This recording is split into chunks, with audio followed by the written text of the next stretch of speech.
오늘은 독자 이삭을 바치는 아브라함, 이런 제목으로 말씀을 드리겠습니다. 저는 몇 주에 걸쳐서 아브라함에 대해서 말씀을 드렸습니다. 오늘도 아브라함에 대해서 말씀을 드리려고 합니다.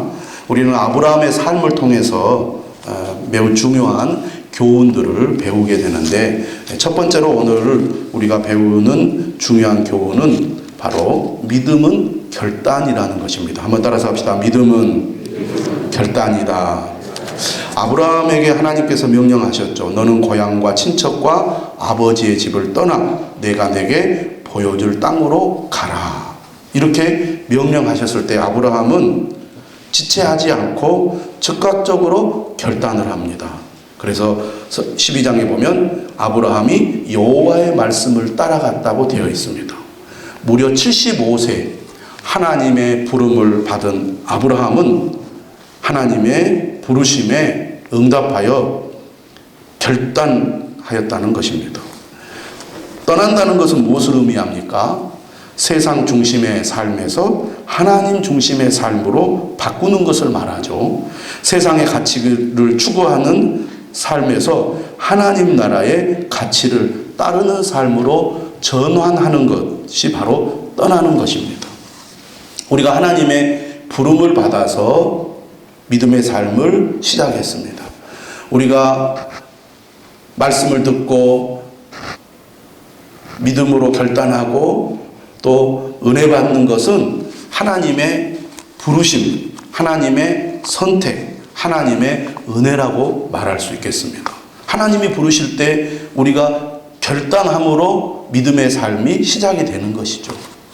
우리가 예수를 믿고 구원을 받으면 우리 마음에 어떤 결심이 섭니까? 그래, 내가 이제부터는 매주일 하나님 앞에 나아가 예배를 드려야 되겠다. 이렇게 우리가 마음에 결심을 하게 되고 그것을 행동으로 옮기게 됩니다. 그게 믿음이죠. 믿는 것은 좋은 것 같은데 좀 생각해 봐야지. 이래 가지고는 믿음이 시작이 되지 않습니다. 하나님이 나를 사랑하셔서 예수 그리스도를 통하여 나를 구원해 주시고 모든 죄를 용서하시고 하나님의 자녀로 삼아주셨구나. 이제는 내가 믿음으로 살아야지. 그렇기 때문에 나는 매주일 어떤 일이 있더라도 하나님 앞에 나아가 예배를 드려야지. 이렇게 우리가 결단하지 않습니까? 누가복음 9장 57절에서 62절에 보면 예수님께서 어떤 사람에게 이렇게 말씀하십니다. 나를 따르라. 그러자 그 사람이 뭐라고 얘기한 줄 아십니까? 나로 먼저 가서 내 아버지를 장사하게 허락하옵소서. 또 다른 사람에게 예수님께서 말씀하십니다. 나를 따르라. 그러자 그 사람도 뭐라고 대답하냐면 주여 내가 주를 따르겠나이다마는 나로 먼저 내 가족을 작별하게 허락하소서. 예수님의 말씀을 듣고 예수님의 말씀을 거역하지 않는 것처럼 보이지만 사실 나로 먼저 가서 내 아버지를 장사하게 허락하옵소서. 내가 주를 따르겠나이다마는 나로 먼저 내 가족을 작별하게 허락하소서. 이런 태도는 결단을 미루게 하고 결국에는 주님을 따르지 못하게 만듭니다. 그래서 예수님께서 뭐라고 말했느냐면 손에 쟁기를 잡고 뒤를 돌아보는 자는 하나님의 나라에 합당하지 아니하니라. 믿음이란 주님의 부르심에, 주님의 말씀에 즉각 결단하는 것입니다. 우리가 교회를 나와도 이제 나는 예수님을 나의 주님으로 모시고 살겠습니다 라는 결단이 없으면 우리가 구원받기 어렵고 하나님의 자녀가 되기가 어렵습니다. 그래서 내가 교회에 나와서 말씀을 듣고 또 하나님이 은혜 주실 때 믿음으로 결단하는 것, 이것이 우리의 신앙생활에 매우 중요하다고 하겠습니다. 예수님의 제자들은 어땠습니까? 마태복음 4장 18절 이하에 보면 예수님께서 시몬 베드로와 그 형제 안드레가 바다에 금을 던지는 것을 보시고 이렇게 말씀하시죠. 나를 따라오라. 내가 너희를 사람을 낚는 어부가 되게 하리라. 그러자 어떻게 했습니까? 그들이 곧 그물을 버려두고 예수를 따르니라. 예수님의 부르심에 지체하지 않고 믿음으로 결단했다는 것입니다. 그렇기 때문에 그들이 예수님의 제자가 될 수 있었던 것이죠. 또 예수님은 다른 두 형제 세베대의 아들 야고보와 그의 형제 요한이 아버지와 함께 배에서 그물 깁는 것을 보시고 또 부르십니다. 그러자 그들도 어떻게 하죠? 곧 배와 아버지를 버려두고 예수를 따르니라. 이런 믿음의 결단이 있을 때 우리의 삶에 변화가 있는 것입니다. 롯과 그의 아내는 긴박한 순간에 지체했습니다. 두 천사가 찾아와서 하나님께서 소돔과 고모라를 멸망시킬 터인데 빨리 그곳을 떠나라고 할 때 롯은 지체했다고 되어 있습니다. 두 천사가 롯과 그의 아내 두 딸들의 손을 잡고 성 밖으로 데리고 나옵니다. 지체하니까. 그러면서 뭐라고 얘기냐면 이곳을 떠나라. 뒤를 돌아보지 마라. 이렇게 얘기하는데 롯의 아내는 뒤를 돌아보고 소금 기둥이 되고 말았습니다. 믿음이란 하나님의 부르심과 말씀에 곧바로 결단하는 것입니다. 많은 사람들이 예수님 믿으세요. 믿음을 가지고 사세요. 그러면 좋지요. 믿어야지요. 그런데요, 지금은 아니에요. 지금은 아니에요. 내가 지금 너무 바쁘니까 나중에 믿을게요. 이런 분들이 많이 있어요. 그것이 1년이 가고 5년이 가고 10년이 가고 평생을 갈 수가 있다고 말해요. 하나님이 부르셨을 때 우리는 그 부르심을 받은 그 순간 곧바로 결단해야 됩니다. 학생들은 지금 공부해야 되니까 나중에 믿겠다고 말하고, 직장생활 하신 분들은 지금 직장 일이 복잡하고 힘드니까 나중에 믿겠다고 말하고, 또 사업하는 사람도 지금 사업이 어려우니까 나중에 좀 여유가 생기면 믿겠다고 하는 분들이 많은데, 믿음이란 하나님의 부르심 앞에 결단하는 것입니다. 여러분들 이 자리에 나온 것 하나님의 부르심에 결단하여 나온 줄로 믿습니다. 두 번째 믿음은 하나님의 말씀을 듣고 반응하는 가운데 성장한다는 것이죠. 하나님께서 아브라함을 부르셔서 가나안으로 인도하셨습니다. 그런데 하나님께서 한 번만 아브라함에게 찾아와서 말씀하신 게 아니라 계속 찾아오셨어요. 그리고 반복해서 말씀하셨습니다. 인간의 연약함을 아시기 때문이죠. 그리고 사람은 하나님의 말씀을 듣고도 확고한 믿음을 가지고 변함없이 하나님을 따르는 존재가 아니라는 것을 하나님은 너무나 잘 아셨습니다. 그래서 하나님은 중요한 순간순간마다 아브라함에게 찾아오셔서 말씀하셨습니다. 그리고 아브라함은 이런 하나님을 만날 때 제단을 쌓아 하나님께 감사하고 하나님께 찬양을 드렸습니다. 우리는 아브라함의 삶을 통해서 믿음의 중요한 원리를 깨닫게 되는데요. 믿음이란 말씀을 듣는 가운데 확고해지고 그 말씀에 반응함으로 성장하게 된다는 것입니다. 로마서 10장 17절에 이렇게 말씀하죠. 그러므로 믿음은 들음에서 나며 들음은 그리스도의 말씀으로 말미암았느니라. 우리가 믿음이 없어도 말씀을 듣다 보면 믿음이 생겨납니다. 또 믿음이 약한 사람이 계속 말씀을 듣다 보면 점점 믿음이 자라게 됩니다. 몇 년 전에 정철이라는 분의 간증을 제가 들었습니다. 이분이 저희가 학교 다닐 때 영어 강사로서 아주 인기가 있었거든요. 정철 영어. 우리가 영어 공부하면서 그분의 책을 많이 봤는데 이분이 제가 기억하기로 경기고등학교를 나온 것 같아요. 그런데 이분은 아주 투철한 무신론자였습니다. 근데 아들이 영국에 유학을 갔는데 거기에서 은혜를 받았나 봐요. 그래 한국에 돌아와 가지고 이제 이 밥상머리에서 아버지하고 대화를 하는데 아버지가 아들의 말을 거부하는 거죠. 말도 안 되는 얘기하지도 말라고. 근데 아들은 인내심을 가지고 계속 아버지와 대화를 합니다. 신앙적인 대화.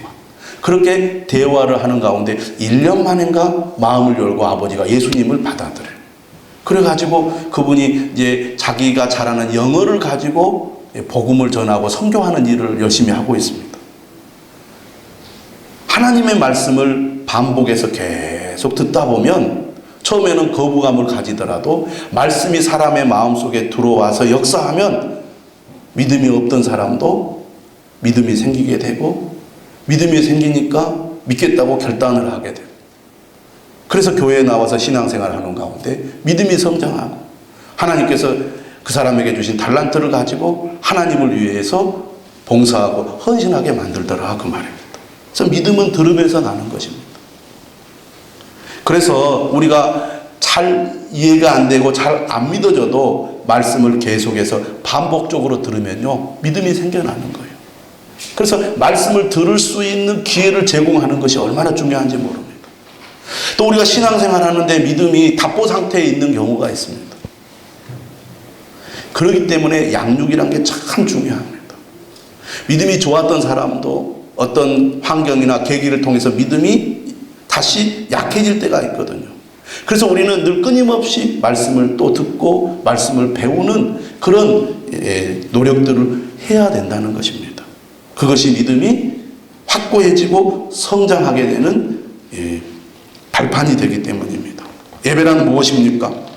말씀을 듣고 믿음을 고백하며 하나님의 은혜에 감사하는 것이고 말씀대로 살겠다고 결단하는 것이 예배입니다. 그러므로 성도들은 늘 말씀을 듣고 예배를 통해 하나님의 은혜에 반응하고 또 응답하는 그런 삶을 살아야 됩니다. 하나님께서 우리에게 말씀과 예배의 삶을 살아갈 수 있도록 교회를 주셨습니다. 예수님께서 승천하시고 성령이 임하셨을 때 교회가 시작이 됩니다. 이 교회는 우리의 믿음을 보존하고 우리의 믿음을 성장하게 만드는 매우 중요한 공동체라고 할 수 있겠습니다. 에베소서 5장 25절 이하에서 말씀하시죠. 그리스도께서 교회를 사랑하시고 그 교회를 위하여 자신을 주심같이 하라. 이는 물로 씻어 말씀으로 깨끗하게 하사 거룩하게 하시고 자기 앞에 영광스러운 교회로 세우사 티나 주름 잡힌 것이나 이런 것들이 없이 거룩하고 흠이 없게 하려 하심이라. 성령의 공동체인 교회를 통하여 하나님께서는 성도들의 믿음을 성장하게 만드신다는 것입니다. 그런 의미에서 우리가 교회를 귀하게 여겨야 합니다. 교회야말로 그리스도의 몸이요 그리스도의 영광이 있는 곳이기 때문입니다. 교회를 사랑하고 교회를 소중히 여기고 교회를 가까이 할 때 우리의 믿음이 건강하게 성장할 수가 있게 됩니다. 그런 의미에서 우리가 예배 생활에 적극적으로 참여하고 교회를 통하여 하나님을 섬기는 일에도 적극적으로 참여할 뿐만 아니라 우리가 교회에서 전하는 말씀, 교회에서 가르치는 양육을 우리가 받고 그 양육에 참여함으로써 우리의 신앙이 성장하도록 해야 될 것입니다. 그래서 우리가 신앙생활을 할 때 교회를 잘 선택하는 것이 중요한 일이고요. 그리고 교회로부터 우리가 영적인 지도를 받는 데 있어서도 열린 마음과 순종하는 태도가 중요하다고 하겠습니다. 교회는 나와 내 가정에 하나님의 뜻이 전달되는 중요한 통로요. 교회는 하나님이 예비하신 은혜와 복이 나와 내 가정에 임하는 중요한 통로이기 때문입니다. 그러므로 우리가 교회를 통해서 말씀을 듣고 배우고 실천하는 일에 적극적으로 우리가 참여할 뿐만 아니라 예배를 통해서 하나님의 은혜와 사랑에 응답하고 감사하고 고백하고 결단하는 그런 삶을 우리가 살아야 할 것입니다. 그런 의미에서 우리의 믿음이 건강하게 성장하려면 교회를 손님처럼 다녀서는 안 됩니다. 교회를 내가 판단하고 평가하는 태도로 교회를 바라보아서도 안 됩니다. 교회를 통하여 하나님께서 나를 사용하시도록 나를 드릴 때 하나님께서 교회를 통해서 나와 내 가정에 은혜와 복을 주실 줄로 믿습니다. 세 번째로 우리가 아브라함을 통해서 배우는 중요한 교훈은 무엇입니까? 하나님은 우리의 믿음이 성숙해지기를 원하십니다. 성숙해진다는 것은 무엇을 의미합니까? 외적인 환경, 내적인 상태에 따라 흔들리지 않는 것이죠. 여러분, 에베소서 4장 14절에 이런 말씀이 있습니다. 이는 우리가 이제부터 어린아이가 되지 아니하여 사람의 속임수와 간사한 유혹에 빠져 온갖 교훈의 풍조에 밀려 요동하지 않게 하려 함이라. 아브라함이 하나님의 부르심에 위대한 결단을 했지만 그의 삶을 살펴보면 요동치는 삶이었습니다. 그만큼 인간은 연약한 존재인 거죠. 우리의 믿음이 성숙해지지 않으면 외부적인 환경이나 내적인 내 마음의 여러 가지 상태에 따라서 막 흔들려요. 믿음이 좋다가도 어느 순간에 믿음이 약한 모습을 보입니다. 열심을 내다가도 어느 순간에 뒤로 넘어져 있는 그런 우리 자신을 볼 때가 많이 있지 않습니까? 근데 어떤 사람들은 요동하지 않고 꾸준히 하나님을 잘 섬기는 사람들도 있습니다. 우리가 함께 공동체를 이루고 교회 다니지만 영적으로 어린아이의 상태에 있는 사람이 있고 성장하는 그 단계에 있는 사람이 있고 성숙한 성도들이 있다는 것입니다. 근데 이렇게 성숙하게 되는 것은 교회를 오래 다닌다고 저절로 성숙해지지 않는다는 거예요. 교회를 오래 다녀도 여전히 어린아이 상태에 머무른 사람이 있고요. 교회 다닌 지 오래되지 않았어도 신앙이 빨리빨리 성장하는 사람이 있고 남들보다 오랜 신앙의 경험이 없더라도 성숙한 신앙의 사람들이 있다는 것입니다. 우리가 요동하지 않는 성숙한 신앙이 되려면 성숙한 성도가 되어야 합니다. 그래서 에베소서 4장 15절에 말합니다. 오직 사랑 안에서 참된 것을 하여 범사에 그에게까지 자랄지라. 그는 머리니 곧 그리스도라. 성숙해진다는 것은 곧 예수 그리스도에까지 자라는 것. 예수 그리스도를 닮아가는 것이죠.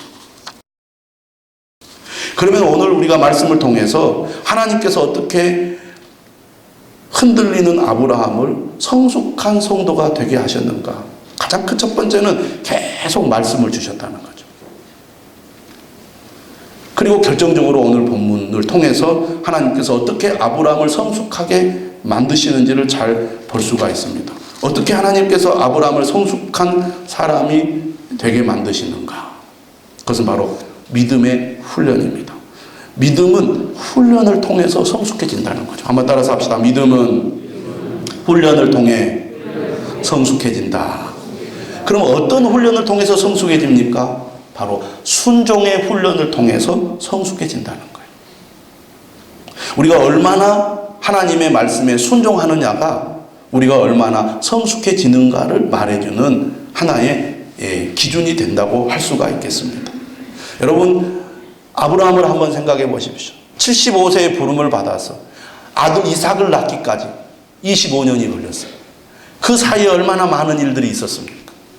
근데 하나님께서 늘 찾아오셔서 말씀하시고 늘 그들을 붙들어 주셨습니다. 그런 가운데 하나님의 약속의 아들 이삭을 드디어 얻었어요. 얼마나 귀한 자식이에요. 눈에 넣어도 아프지 않은 자식. 그를 위해서 죽으려면 죽을 수도 있는 그런 아들이 이삭입니다. 그가 이스마엘을 멀리 떠나보냈습니다. 이제는 이삭 하나밖에 없어요. 그런데 하나님께서 그 이삭을 번제로 바치라는 거예요. 모리아 산으로 가서. 번제라는 것은 무엇을 말합니까? 재물을 완전히 태워가지고 드리는 제사가 번제예요. 번제는요, 하나님께서 재물을 태울 때 그 향기를 받으십니다.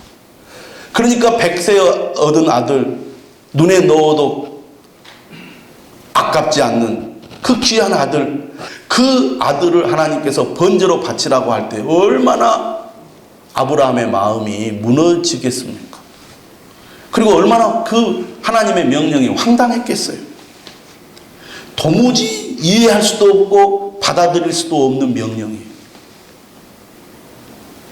그런데 하나님께서 왜 그런 명령을 내리셨을까요?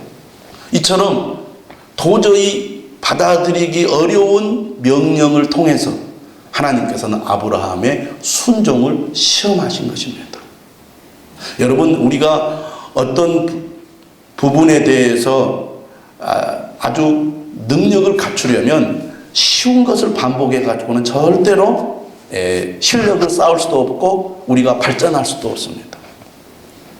어떤 분야에 뛰어난 사람은 남들이 도저히 할 수 없는 일들을 해내므로써 남들보다 월등한 실력을 갖추는 사람이 됩니다. 순종도 마찬가지인 것 같아요. 우리가 쉬운 명령은 쉽게 순종합니다. 근데 어려운 명령이 내게 주어졌을 때 많은 사람들은 망설이는 거예요. 그런데 성숙한 사람은 그러한 하나님의 명령일지라도 하나님의 명령에 순종했을 때 이전과는 다른 아주 성숙한 그런 사람으로 내가 성장하는 것을 경험하게 됩니다. 똑같은 사람이 왜 이렇게 다를까? 어려운 일에 부딪혔을 때 그 어려운 일들을 어떻게 내가 받아들이고 그것을 어떻게 감당해 내느냐, 거기에서 차이가 나는 것 같아요. 그래서 성공하는 사람이 드문 겁니다. 죽을 것처럼 힘든 그 일을 만났을 때 그걸 부딪혀서 그거를 이겨내느냐 아니면 포기하고 뒤로 돌아서느냐, 거기에서 이제 차이가 나는 것이죠. 신앙생활도 그런 것 같아요. 하나님께서는 아브라함에게 도무지 받아들일 수 없고 따를 수 없는 명령을 내리셨어요. 우리가 그런 경험을 할 때 어떤 생각을 합니까? 아, 하나님은 정말 해도 너무 하시는구나. 나를 그렇게 싫어하시나? 이렇게 생각할 수 있는데 우리가 아브라함의 삶의 결과를 놓고 볼 때 하나님이 그만큼 아브라함을 사랑하시고 아브라함을 귀하게 사용하기 위해서 그렇게 하셨다는 것을 우리가 깨닫지 않습니까? 그 일을 겪고 있을 때는 우리가 이해하지 못해도 그 일을 경험하고 나면 아, 하나님의 이런 깊은 뜻이 있었구나 라는 것을 우리가 깨닫게 되잖아요. 그렇다고 한다면 우리가 하나님께서 도무지 따르기 어려운 명령을 내리실지라도 하나님께서 나를 더 큰 사람으로 더 크게 우리를 축복하시려고 이러한 명령을 내리시는구나 라고 우리가 믿음으로 받아들인다면 우리의 믿음이 한 단계 더 성숙한 사람으로 변화될 줄로 믿습니다. 여러분, 우리가 아브라함에게 감정이입을 해서 아브라함의 입장이 된다고 한번 생각을 해보세요. 얼마나 괴롭겠습니까? 그런데 아브라함은요, 하나님의 명령에 즉각적으로 순종을 합니다. 2절에 보면 그를 번제로 드리라 그렇게 말했을 때 3절에 보면 아브라함이 아침에 일찍이 일어나서 하나님이 자신에게 일러주신 곳으로 갔다고 그랬어요.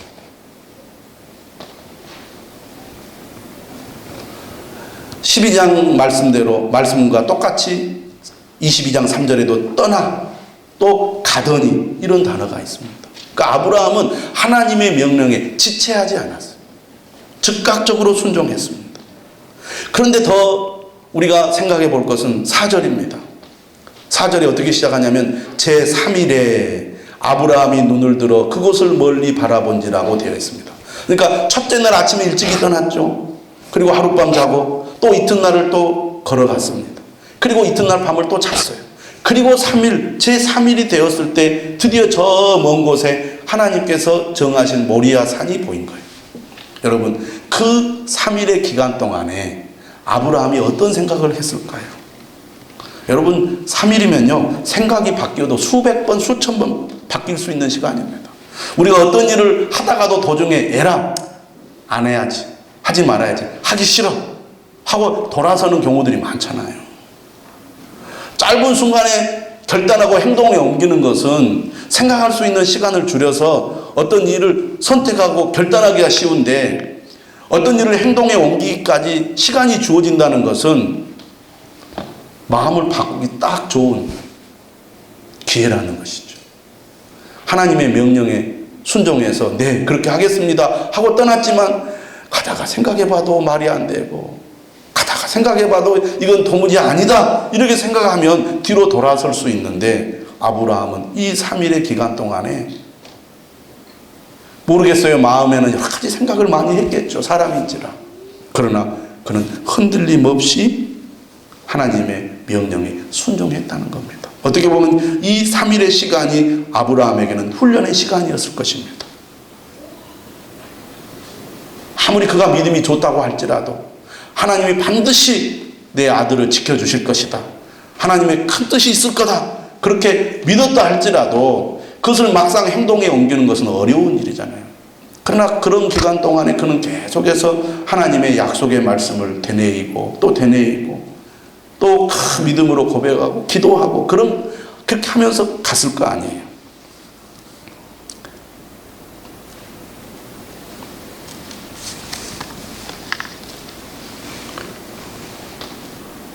5절에 보면 아브라함이 종들에게 말합니다. 너희는 나귀와 함께 여기서 기다리라. 내가 이 아이와 함께 저기 가서 예배하고 우리가 너희에게로 돌아오리라.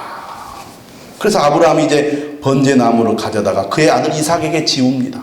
그러니까 이삭이 번제나무를 지고 갔다는 것은 이삭이 어린 나이가 아니라는 거죠. 번제나무를 짊어지고 갈 만큼 성장했다는 겁니다. 힘이 있다는 얘기죠. 어떻게 보면 늙은 아브라함과 싸우면 아브라함을 이길 수 있는 힘을 가진 나이예요. 이삭에게 지우고 자기는 불과 칼을 손에 들고 드디어 이제 제사를 드릴 산으로 올라갑니다. 이삭이 아버지에게 묻죠. 아버지, 불과 나무는 있거니와 번제할 어린 양은 어디 있습니까? 이 말은 무슨 얘기입니까? 이삭이 아버지를 통해서 하나님 앞에 제사 드리는 그런 장면을 많이 보았다는 얘기죠. 항상 하나님 앞에 번제를 드릴 때는 양이 준비되어 있었다는 것을 이삭은 경험을 통해서 잘 알고 있었어요. 그런데 그날따라 양이 없는 거예요. 그래서 이삭이 당연히 이해가 안 되니까 물었을 거 아닙니까? 그때 아브라함이 뭐라고 말해요? 하나님께서 친히 준비하실 것이다. 하나님께서 일러주신 곳에 이르러서 제단을 쌓고 나무를 버려놓고 그의 아들 이삭을 결박했어요. 이 장면도 이해가 잘 되지 않습니다. 아버지 지금 뭐 하십니까?